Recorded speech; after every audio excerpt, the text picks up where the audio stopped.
Hello guys welcome back to my channel. आज lunch रे मु पखाड़ खाई पखाड़ सह टमाटो बैगण सारू पियाज कंचा लंका पाग बन खाई। पाग बहुत टेस्टी थिला। आउ ता सांग को ये जो शीत बाहर तो अवश्य खरारे बसी खाई होनी किंतु मजा आसीगला पखाड़ सहित पाग पानी खाइबा। देखंतु मु गुड़ा दौड़ुची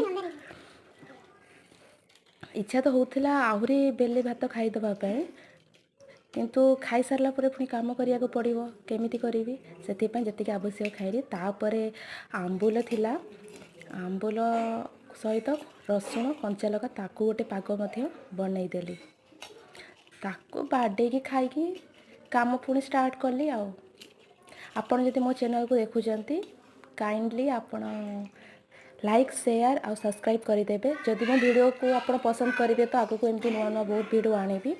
थैंक यू फॉर वाचिंग। जय जगन्नाथ।